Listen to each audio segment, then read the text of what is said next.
All right, how's everyone doing? Hope everyone's doing well. We need to discuss the power of black family, and we need to honor black family. Black family. I was listening to something from LeVar Ball. LeVar Ball, he said, "Look, you look at a lot of these people. We're all trying to be number one ourselves." I was watching a video clip. He said, "We're trying to be number one ourselves all the time, but if you look at the people who are successful, they are always powerful because they're a powerful family. You look at the Bus family, the owners of the Lakers. Most sports teams owners, it's families. Um, you look at the Walmart. He mentioned Walmart and the Walton family. It's a family.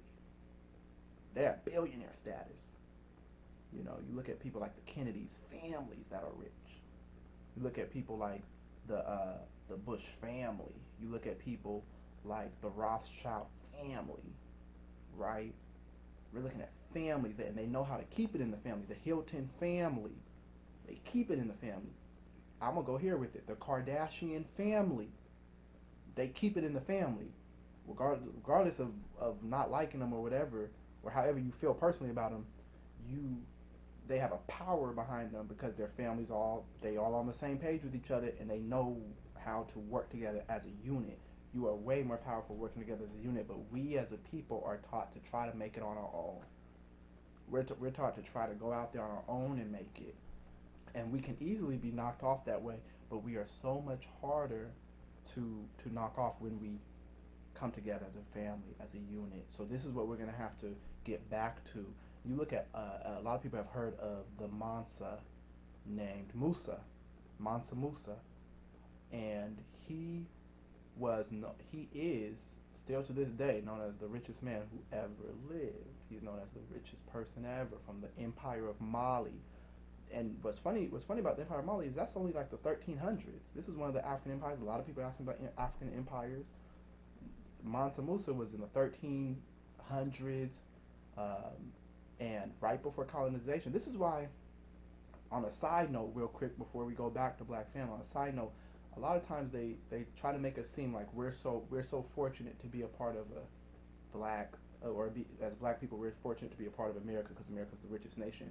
Black family, you were already a part of the richest nations of the world before colonization. Empire of Ghana traded in gold, taxed everybody who came in the land, taxed everybody who left the land, traded in gold. They talk about the Native Americans over here. The Native Americans had gold. They just wore gold. They eat off plates of gold. They didn't. It wasn't a thing like. It wasn't a concept of a lack. Lack wasn't a concept. That's in a white colonization system where they've created a type of currency where you could end up with a shortage. But that's not life. If you just think logically, there's enough resources for everybody, whether you're talking gold, silver, water, gas, solar power.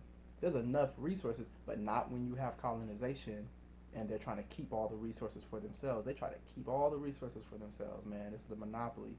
So Mansa Musa was the richest man in the world, not because of what he did, but because of how strong his family was. His family was strong. He inherited the kingdom from it was his father, his uncle, and he went around and actually gave away a lot of money, which broke a lot of economies, and actually it wasn't all the most helpful thing because then the empire falls. But Empire of Mali, and this is where Timbuktu comes from, known as one of the greatest libraries to ever exist. They said the number one way that Timbuktu was bringing in money was the export of books. Everybody would come to them for knowledge. The Library of Timbuktu. We were people of knowledge. This is why you don't let anybody dumb you down. This is why we as a community got to get back to just being a black family and teaching our own children. Man, I was homeschooled. I was home studied, man. So I did not, as a child, I did not grow up with white people teaching me. I wasn't taught the lies. And instead of being taught the lies, I was taught African history. My mom had books all around the house of African history, right? She introduced us to videos at a young age, images of black African people in greatness.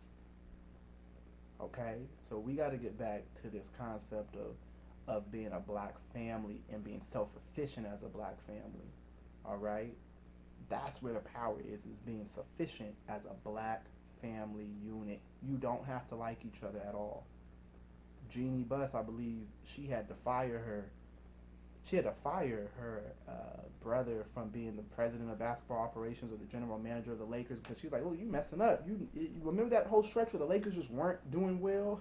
That was when her brother was running stuff." Jeannie Buss came back in there and stole the show, but they still are all part of that ownership. They're not giving up the Lakers. Lakers have had some of the top talent, black talent of the world on their team ever. Some of the top black athletic talent in the world ever has been on that family's team. They're not giving that up. It's a family unit that's strong, man. That's how we got to think. We got to think as a strong family unit. Got to really take into consideration who you procreate with. You have to be self-disciplined. We got to stop having, or I should say, start having more care for who we start families with. We can't keep reproducing cycles of ignorant people, or where ignorance is going to be the theme. Ignorance only is going to produce more ignorance and heartache. We got to stop doing that. Dr. Frances Cress Rosin went to the point where she said a black woman should not procreate. She just was speaking for the woman. I could say the same thing for the men, but I could say a different thing for the men, but she was speaking for the woman. She said, look, you shouldn't even procreate with a man who doesn't acknowledge the system of white supremacy, is not willing to fight it. Because if he's not willing to fight the oppressor, how is he going to provide for a family?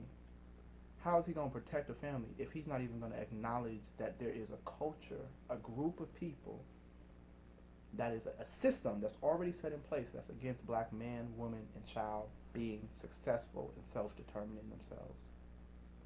The family is the first unit of government. The family is the first unit of economy. The family is the first way you learn your religion. The family is the first way you learn politics. The family is the most important. Everything you base so much of your life based off those first few years of your family, whether your mom was there or not there, whether your dad was there or not there, whether your family was abusive, whether your family was fighting all the time, whether your family introduced you to certain levels of knowledge. My dad would have us read books. We got to teach our children to read books. My dad would have us read books. He would have us read all these types of books, all types of books. And sometimes he would pay us to read the books. He'd be like, write a report on it. When you're done with the report, I'll pay you. But he taught us how to read. He taught us how to critically read. He taught us how to read and introduced us to knowledge that we never had heard before. We were reading books by Zig Ziglar at 12 years old, 10 years old, you know. So we have to respect the black family and learn that you're self-efficient. One of the greatest things I learned from being homeschooled was the fact that I never looked at our family needing anybody outside of our family to survive. They teach you that you need to go and get a job outside the family, or you need to go and do something, go and make it in the world. But really, you want your family, you want your children to come into an environment where they're already good. No, you got a job at the family business. We already got a family business. Now, if you want to go out, you got the freedom to choose. You have the freedom to go your way. But as far as who we are as a family, we can come up and be self-efficient on our own. We don't have to go and beg somebody of another culture for a job. We don't have to go and beg somebody of another group for anything. We're a family unit, right? You don't have to like each other to build with each other. You just have to understand you have a common source, and you have a common goal of living a certain way and living within your culture and living in a way that provides comfortability for you and your offspring. And you do that through togetherness. So just honor that. You honor the archetype of your community. The archetype of the black community is black man and black woman, and the offspring that they produce is black.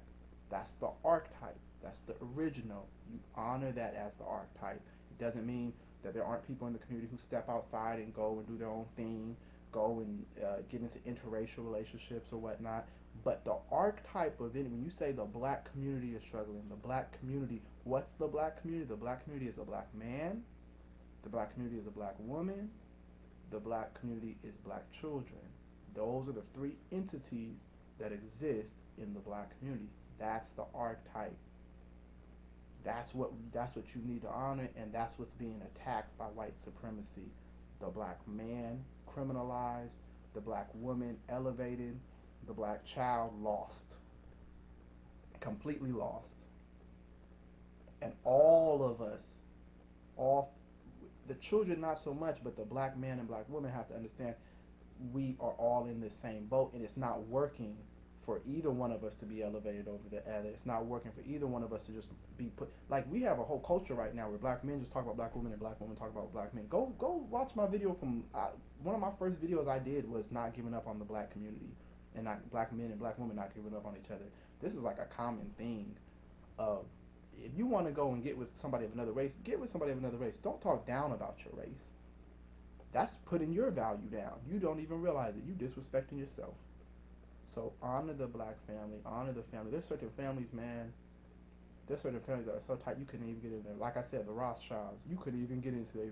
They won't even allow certain people to marry into the family because they have such a strong concept of family, right? You gonna be with me? You gonna be with me? You better be down with my family. You better be willing to take care of one of my family members if need be. If I'm not here and my mom needs something, you better be on that type of hype. If you're not on that type of hype, you can't even get into the family. You understand what I'm saying? So we gotta honor, respect black family, and be self-sufficient as black families. That's where the strength is in the family. The strength is in the family, all right?